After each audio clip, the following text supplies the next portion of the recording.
ආයුබෝවන් ලංකාව පුරා විසිටලා ඉන්න පුංචි ආටිස්ලා ආදරයෙන් පිළිගන්නවා පුංචි ආටෝ channel එකට. මම අද මේ channel එකේ පළවෙනි පාඩම හැටියට සෙල්ලාම කියා දෙනවා පියාපත් සහිත සතුන් අඳින විදිය. ඉතින් ඔයාලා දන්නවා පියාපත් සහිත සතුන් හිටියට සමහරුන්ට පියාඹන්න බෑ. ඒ ඉන්නවා මෙන්න මේ ඉන්නේ එහෙම කෙනෙක්. මේ ඉන්නේ තවත් එහෙම කෙනෙක්. තවත් සමහරු ඉන්නවා ලස්සනයි පියාපත් තියනවා ගොඩක් දුර හැබැයි ඉගිලෙන්න බෑ. ඒ වගේ හරිම ලස්සනයි කෙටි දුරක් ඉගිලෙන්න පුළුවන් සතුත් ඉන්නවා. හැබැයි කොහොම හරි මම අද ඔයාලට කියා දෙන්නේ කුරුල්ලෝ අඳින්න විදිය. ඉගිලෙන හැටි, අතුල්ලව අහලා ඉන්න හැටි, ඒ වගේම බිම ඉන්න හැටි. ඔයාලට මම පියවරෙන් පියවර කියලා දෙනවා. උදාහරණයක් තියෙන්නේ ඒ කියා දෙන විදිය බලලා පුරුදු වෙන්න. පියවරෙන් පියවර පුරුදු වෙන්න. මතක තියාගන්න ඕන. චිත්‍රත් පාඩම් කරන්න තියෙන්නේ. ඒ වගේම ඔයාලා මතක තියාගන්න අපේ Facebook channel එකයි, YouTube channel එකයි, TikTok channel එකයි follow කරන්න ඕන. ඒ වගේම like එකක් දාන්නත් ඕන. ඔයාලගේ යාළුවන්ට පේන්න share කරන්නත් ඕන. මතකයිනේ? හොඳයි. එහෙනම් අපි දැන් වැඩේට බහිමු.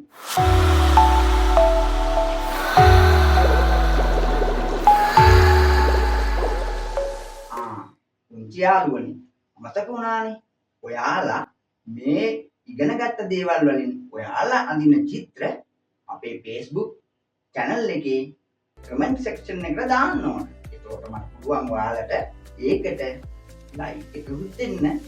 හරි. එහෙනම් අපි බලමු අද යාපත් සහිත සතුන් අඳින විදිය. හොඳයි. කුරුල්ලෙක් ඉගිලිලා යනවා. මේ බලන්න.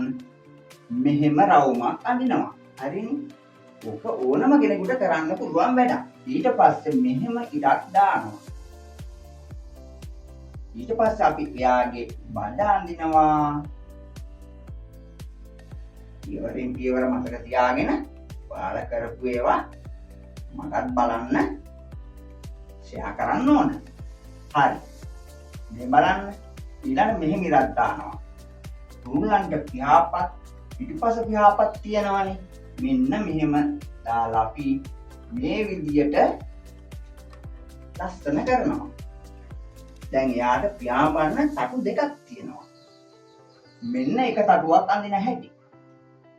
කොහොම ඇඳලා මේ විදියට ලස්සනට පහළට ගන්නවා. ආයෙත් එහා පැත්තේ තටුව අඳින්නේ මෙහෙම.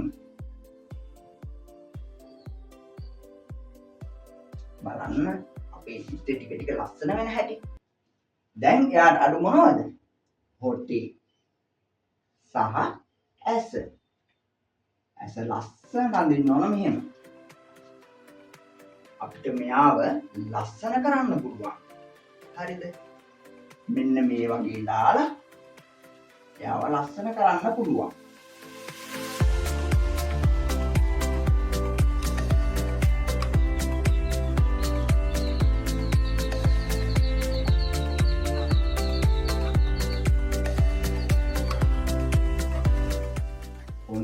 එයා වලාකුළු උඩින් පියාඹනවා.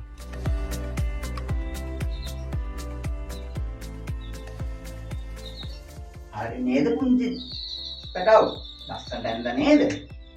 අපි ඊළඟට කියා දෙනවා මෙයාව ගිහිල්ලා අත්තක් උඩ ඉන්නේ කොහොමද කියලා. ඔහො යාළුවනි. තාම ඉවර නෑ. ලස්සන චිත්‍රයක් තියෙනවා බලන්න. මේ බලන්න. මේ වගේ ලස්සන චිත්‍ර අඳින්න අපිත් එක්ක දිගටම එකතු වෙලා ඉන්න ඕන. අපේ YouTube channel එකයි, TikTok එකයි, Facebook channel එකයි search කරලා එකතු වෙලා ඉන්න ඕනි. මේ බලන්න ලස්සන මං කියා දුන්නා වගේ කුරුල්ලෙක්. මේ ඉන්නේ ලස්සනට. මේ වගේ සත්තු අඳින හැටි මං එකින් එකට පාඩමෙන් පාඩමට කියලා දෙනවා. මගේ part 1 එක තමයි අද කියා දුන්නේ. ඊළඟ part 2 එනවා. ඒකත් බලන්න එකතු වෙන්න. ආයුබෝවන්.